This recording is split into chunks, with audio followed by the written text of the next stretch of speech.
ഇനി പുതിയ കാലഘട്ടത്തിലേക്ക് വർത്തമാനത്തിലേക്ക് വരുമ്പോൾ മതിയായിട്ടില്ല പാകിസ്ഥാന്. അങ്ങ് പറഞ്ഞതുപോലെ തന്നെ ഇതിനു മുമ്പ് സംസാരിച്ച ചിലരും പറഞ്ഞു നമ്മൾ സമാധാന പ്രേമികളാണ്, യുദ്ധക്കൊതിയന്മാരല്ല. അതുകൊണ്ട് മാത്രം അതല്ലെങ്കിൽ ഒന്നിലധികം തവണ ഒന്നുകിൽ പാകിസ്ഥാൻ എന്ന രാഷ്ട്രത്തെ ഇല്ലാതാക്കാൻ, അതല്ലെങ്കിൽ പാകിസ്ഥാനെ നിഷ്പ്രയാസം ഒരു പൂവ് നുള്ളിയെടുക്കുന്നത് പോലെ എടുത്ത് ഭാരതത്തോട് ചേർത്ത് വയ്ക്കാൻ കഴിയുന്ന രീതിയിലുള്ള മുന്നേറ്റം ഒന്നിലധികം തവണ ഭാരത സൈനിക വിഭാഗങ്ങൾ നടത്തിയിട്ടുണ്ട്. അന്നത്തെ വിവിധ കാരണങ്ങൾ കൊണ്ട് അന്നത് പകുതി വഴി വെച്ച് തടയുകയായിരുന്നു. ഇപ്പോഴും പക്ഷേ പാകിസ്ഥാൻ പഠിച്ചിട്ടില്ല എന്നുള്ളതിൻ്റെ ഏറ്റവും ഒടുവിലത്തെ ഉദാഹരണമാണ് നാം പഹൽഗാമിൽ കണ്ടത്. അതിന് കിട്ടിയ തിരിച്ചടിയിൽ നിന്ന് ഇനിയും പാകിസ്ഥാൻ മുക്തി നേടിയിട്ടില്ല, ഉയർത്തെഴുന്നേറ്റിട്ടില്ല. പക്ഷേ നാം കരുതിയിരിക്കണം എന്നുള്ളത് തന്നെയല്ലേ ഏറ്റവും വലിയ സന്ദേശം. കാലം ഇത്ര മാറിയിട്ടും മാർഗങ്ങൾ ഒരുപാട് മാറിയിട്ടും ശിഖണ്ഡികളെ പോലും ഉപയോഗിച്ച് ഇന്നും ഭാരതത്തെ ടാർഗറ്റ് ചെയ്യാനുള്ള പാകിസ്ഥാന്റെ ഈ നീക്കം, ഈ വ്യാമോഹം. നമ്മളിപ്പോ ജസ്റ്റ് ഒരു അനാലിസിസ് ചെയ്യുകയാണെങ്കിൽ 1999 കാർഗിൽ യുദ്ധം നടന്നത്. ആ സമയത്ത് ഭാരതം എവിടായിരുന്നു, പാകിസ്ഥാൻ എവിടായിരുന്നു എന്നൊന്നും ഒന്ന് നോക്കുക. നമ്മൾ അത്ര ഒരു വലിയൊരു എക്കണോമിക് ആയിട്ടുള്ള ഒരു വലിയൊരു ഡിഫറൻസ് ഇല്ല. നമ്മൾ ശരിയാണ് 92 തൊട്ട് എക്കണോമിക് റിഫോംസ് ഒക്കെ വന്ന സമയത്ത് 99 ആയപ്പോൾ നമ്മൾ ഒരു മുന്നോട്ട് പോകുന്ന ഒരു രീതിയാണ്. പക്ഷെ ഇന്ന് നോക്കൂ, 26 വർഷം കഴിഞ്ഞപ്പം ഭാരതം എവിടാണ്, പാകിസ്ഥാൻ എവിടാണ്? ഭാരതത്തിന്റെ സ്ഥാനം ഇന്നിപ്പോ നോക്കൂ, 2 രാജ്യങ്ങൾ വിസിറ്റ് ചെയ്തിട്ട് പ്രധാനമന്ത്രിജി എത്തിയതേ ഉള്ളൂ. ഭാരതം ഇന്ന് ഏറ്റവും ലോകത്തെ ടോപ്പ് 5 എക്കോണമിയിൽ ഒരെണ്ണമാണ്. പാകിസ്ഥാന്റെ അവസ്ഥ നോക്കൂ, അവരുടെ 1.5 മാസം പോലും അവരുടെ ആ ഫോറിൻ എക്സ്ചേഞ്ച് റിസർവ്സ് ഇല്ല. മറ്റ് രാജ്യങ്ങളുടെ സഹായമില്ലാതെ പാകിസ്ഥാന് നിലനിൽപ്പില്ല. ബംഗ്ലാദേശ് എന്ന രാജ്യം പോലും അവരെ കാട്ടിയും എക്കോണമിയിൽ മുന്നോട്ട് പോയി കഴിഞ്ഞു. ഇതാണ് അവരുടെ അവസ്ഥ. എന്താണ് കാരണം അവര് വിചാരിച്ചു ഈ ഭീകരവാദം അല്ലെങ്കിൽ തീവ്രവാദത്തിനെ അവർ വളർത്തി അവർ അഫ്ഗാനിസ്ഥാനിലോട്ടും ഭാരതത്തിലോട്ടും ലോകത്തുള്ള എല്ലാ സ്ഥലത്തും അയക്കുമ്പം അവർക്ക് അതിൽ നിന്ന് എന്തെങ്കിലുമൊക്കെ വലിയ നേട്ടം കിട്ടും എന്ന് വിചാരിച്ചു. പക്ഷെ ഇതേ പാമ്പ് അല്ലെങ്കിൽ ഇതേ ഭീകരവാദികൾ അവരെ തന്നെ തിരിച്ചു കടിക്കുന്ന ഒരു അവസ്ഥയാണ് ഇന്ന് on A daily basis. Shri Pradeep, on A daily basis 7 പാകിസ്ഥാനികൾ അവിടുത്തെ ബോംബിലും ബലൂചിസ്ഥാൻ ഫൈറ്റേഴ്സ് ആയാലും ശരി, പഷ്തൂണിലെ ഭീകരവാദികളായാലും ശരി, മറ്റ് ഏരിയയിൽ നിന്ന് കാരണം അവരവിടെ മരണപ്പെടുകയാണ്. അപ്പൊ ആ ഒരു അവസ്ഥയിലാണ് പാകിസ്ഥാൻ. പക്ഷെ എന്നിരുന്നാലും ഞാൻ ഈ ഷോയുടെ ഏറ്റവും ആദ്യം പറഞ്ഞൊരു കാര്യം, ഭാരതത്തിനെ എങ്ങനെ ഇല്ലാതാക്കാം എന്നുള്ളത് ഒരു ഐഡിയോളജി വെച്ച് നീങ്ങുന്ന പാകിസ്ഥാൻ സൈന്യത്തിനെ സംബന്ധിച്ചോളം അതൊന്നും ഒരു പ്രശ്നമല്ല. അവര് നിരന്തരമായിട്ട് പട്ടിണി കിടന്നാലും വേണ്ടിയില്ല, ഞങ്ങൾ ന്യൂക്ലിയർ ബോംബ് ഉണ്ടാക്കും, ഞങ്ങൾ പുല്ല് കഴിച്ചാലും വേണ്ടിയില്ല, ഞങ്ങൾ ന്യൂക്ലിയർ ബോംബ് ഉണ്ടാക്കും എന്നൊക്കെ പറഞ്ഞ് രാഷ്ട്ര തലവന്മാരുള്ള രാജ്യമാണ്. അപ്പൊ ആ രീതിയിലുള്ള ഒരു കാര്യം അവർ നിരന്തരമായിട്ട് ചെയ്തുകൊണ്ടിരിക്കും. അതിനു വേണ്ടിയുള്ള കാര്യങ്ങൾ നമ്മളും ചെയ്തുകൊണ്ടിരിക്കും, അതിനകത്ത് യാതൊരു സംശയമില്ല. കാരണം നമ്മൾ പറയുന്നത് നമുക്ക് അവിടെ യുദ്ധത്തിന്റെ ആവശ്യമില്ല. കാരണം നമുക്ക് ഒരു ലക്ഷ്യമുണ്ട്. നമ്മുടെ ലക്ഷ്യം എന്ന് വെച്ചാൽ ലോകത്ത് ഭാരതത്തിന്റെ യഥാർത്ഥ അർഹതപ്പെട്ട സ്ഥാനം എവിടാണോ അവിടെ എത്തുക എന്നുള്ളത്. അത് എന്തുകൊണ്ടാണ്? അതൊരു ഗ്ലാമറിന് വേണ്ടിയല്ല. അത് ചെയ്യുമ്പം നമ്മളെ ഇവിടുത്തെ സാധാരണക്കാരായിട്ടുള്ള പാവപ്പെട്ടവർ, നമ്മളെ എല്ലാ നാട്ടുകാരും അവരുടെ ജീവിതത്തിലും മാറ്റം വരും. അതാണ് നമ്മുടെ ലക്ഷ്യം. അപ്പൊ ആ ലക്ഷ്യത്തിലേക്ക് പോകുന്ന സമയത്ത് പാകിസ്ഥാൻ ഇതേപോലെ കാര്യങ്ങൾ ചെയ്തു കഴിഞ്ഞാൽ നല്ല മറുപടി കൊടുക്കാൻ നമുക്ക് 99 സാധിച്ചിട്ടുണ്ട്, 2015 സാധിച്ചിട്ടുണ്ട്, 2019 സാധിച്ചിട്ടുണ്ട്, 2025 സാധിച്ചിട്ടുണ്ട്. ഒരു ഭാഗത്ത് അഭിമാനം, മറുഭാഗത്ത് വേദന. ആ കുടുംബങ്ങളെ ഓർത്ത്, ഉറ്റവരെ ഓർത്ത്, രാജ്യത്തിന് വേണ്ടി ഇറങ്ങി പുറപ്പെടുമ്പോൾ തിരിച്ചു വരും എന്ന് യാതൊരു ഉറപ്പും നൽകാതെ ആ തിരിച്ചറിവോടുകൂടി യുദ്ധമുഖത്തേക്ക് അതല്ലെങ്കിൽ അതിർത്തിയിലേക്ക് പോകുന്ന ഓരോ സൈനികൻ്റെയും ഓരോ ഓഫീസറുടെയും കുടുംബാംഗങ്ങൾക്ക് മുന്നിൽ കൂടി അവരുടെ ഒരു മടിയും കൂടാതെ ആ ത്യാഗത്തിൽ ഒപ്പം നിൽക്കുന്ന കുടുംബാംഗങ്ങൾക്ക് മുന്നിൽ കൂടി തലകുനിക്കേണ്ട, ആദരവർപ്പിക്കേണ്ട, നമിക്കേണ്ട, സല്യൂട്ട് ചെയ്യേണ്ട ദിവസം കൂടിയാണെന്ന് അല്ലേ? തീർച്ചയായിട്ടും ശ്രീ പ്രദീപ്, അതിനകത്ത് ഒരു സംശയമില്ല. ഞാൻ എപ്പോഴും പറയുന്ന ഒരു കാര്യമുണ്ട്, ഒരു സൈനികന്റെ ഏറ്റവും വലിയ ശക്തി അവന്റെ കുടുംബമാണ്. ആ കുടുംബത്തിന്റെ ബാക്കിംഗ് ഇല്ലാതെ ഒരിക്കലും ഒരു സൈനികന് ഒരു ഡ്യൂട്ടി നന്നായിട്ട് ചെയ്യാൻ സാധിക്കില്ല. അപ്പം അത് അവനെ വളർത്തിയ അച്ഛനമ്മ തൊട്ട് അവന്റെ വൈഫ്, കുട്ടികൾ, സഹോദരന്മാർ, ഇവരെല്ലാവരും, കൂട്ടുകാര്, വീട്ടുകാര്, പിന്നെ അവിടുത്തെ സ്വന്തം ഗ്രാമത്തിലെ പ്രദേശങ്ങൾ, അങ്ങനെ വലിയൊരു കുടുംബമാണ് മൊത്തം രാഷ്ട്രം.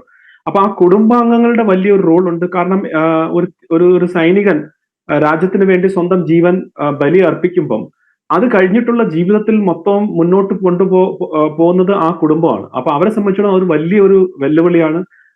വലിയൊരു ഒരു ഒരു എന്താ പറഞ്ഞ ഒരു വിഷമം നിറഞ്ഞ കുറെ ദിവസങ്ങളിൽ കൂടാണ് പൊയ്ക്കൊണ്ടിരിക്കുന്നത്. കാരണം ഓരോ ദിവസവും അവരുടെ ഓർമ്മകൾ അവരുടെ കൂടെ. ഞാൻ തന്നെ എത്രയോ കുടുംബങ്ങൾ എനിക്ക് നേരിട്ട് അറിയാവുന്നുണ്ട്. അവരിന്നും അതിൽ നിന്നും ആ ഷോക്കിൽ നിന്നും ഇതുവരെ മാറിയിട്ടില്ല. അപ്പൊ അങ്ങനെ വരുമ്പം നമ്മളെ കടമ എന്താണ്? നമ്മളെ സമൂഹത്തിന്റെ കടമയാണ് അവരെ നോക്കുക, അല്ലെങ്കിൽ അവരെ കുറിച്ചൊന്ന് അന്വേഷിക്കുക, അവർക്ക് വേണ്ട കാര്യങ്ങൾ ചെയ്യുക. അൺഫോർച്ചുനേറ്റ്ലി പലപ്പോഴും അത് നടക്കുന്നില്ല എന്ന് ഞാൻ എടുത്തു പറയേണ്ടിയിരിക്കും. കാരണം പലപ്പോഴും അവരുടെ പെൻഷൻ റിലേറ്റഡ് ഇഷ്യൂസ് ആയാലും ശരി, അവരുടെ മറ്റ് ഇപ്പൊ ലീഗലായിട്ടും അല്ലെങ്കിൽ മറ്റ് കോടതി കേസോ അല്ലെങ്കിൽ ഒരു പഞ്ചായത്തിൽ നിന്നുള്ള സർട്ടിഫിക്കറ്റ്സോ അങ്ങനെയൊക്കെയുള്ള കാര്യങ്ങൾ, ധാരാളം പ്രശ്നങ്ങൾ നമ്മൾ കാണാറുണ്ട്. കഴിയുന്നതും നമ്മളൊക്കെ അതിനകത്ത് ഇടപെട്ട് നമുക്ക് അതിനെ ഹെൽപ്പ് ചെയ്യാൻ പറ്റും എന്നുള്ള രീതിയിൽ. പക്ഷെ ഓരോ പൗരന്മാരും അവരവരുടെ ഗ്രാമത്തിൽ അവരവരുടെ ഏരിയയിൽ അങ്ങനെ ആരെങ്കിലും ഉണ്ടെങ്കിൽ നിങ്ങൾ വോളണ്ടിയറായി ചെന്ന് ആ അച്ഛൻ അല്ലെങ്കിൽ ആ അമ്മ അല്ലെങ്കിൽ ആ സഹോദരിയെ ഒന്ന് ഹെൽപ്പ് ചെയ്യാനുള്ള ഒരു മെന്റാലിറ്റി നമ്മൾ കാണിക്കണം.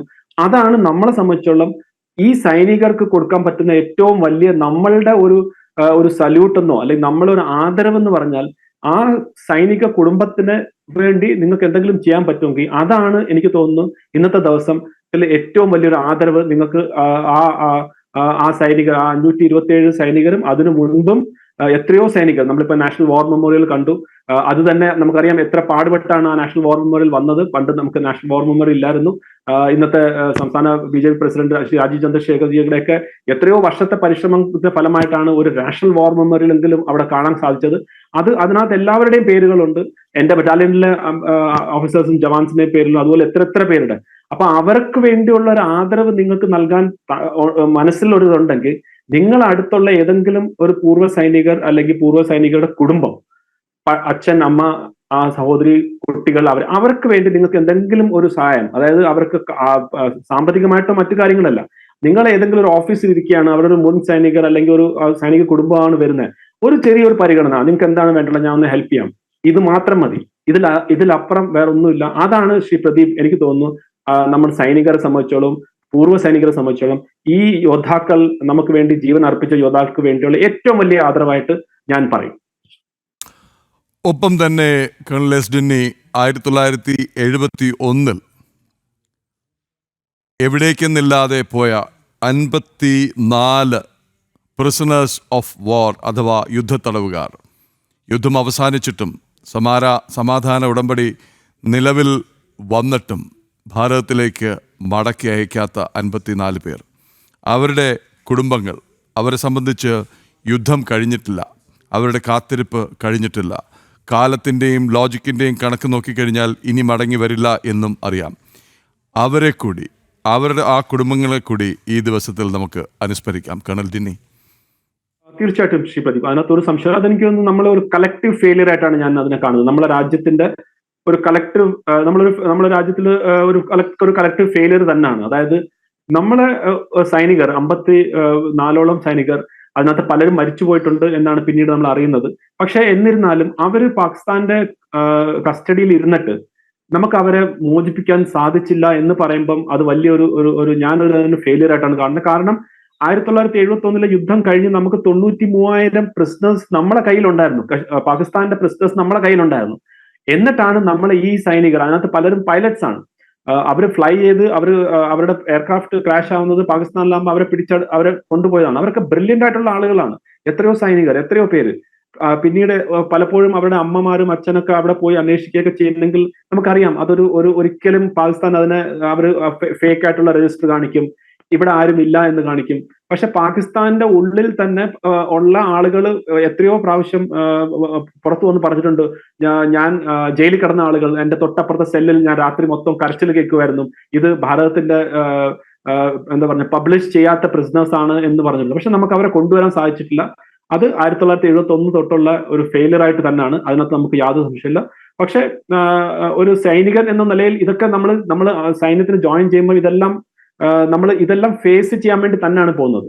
കാരണം നമ്മുടെ ട്രെയിനിങ്ങിന്റെ ഭാഗമായിട്ട് നാളെ ശത്രു രാജ്യം നമ്മളെ പിടിച്ചു കഴിഞ്ഞാൽ നമ്മളെ പ്രിസണർ ആക്കി കഴിഞ്ഞാൽ നമ്മൾ എന്തൊക്കെ ചെയ്യണം, നമ്മൾ എന്തൊക്കെ പറയണം, എന്തൊക്കെ പറഞ്ഞുകൂടാ, എങ്ങനെയാണ് അവിടുന്ന് രക്ഷപ്പെടാൻ പറ്റുന്നത്, ഇതെല്ലാം നമ്മുടെ ട്രെയിനിങ്ങിന്റെ ഭാഗമായിട്ടാണ്. അപ്പോൾ സൈനികനെ സംബന്ധിച്ചോളം ഡെഫിനറ്റ്ലി നമ്മൾ പ്രിപ്പയർഡ് ആണ്.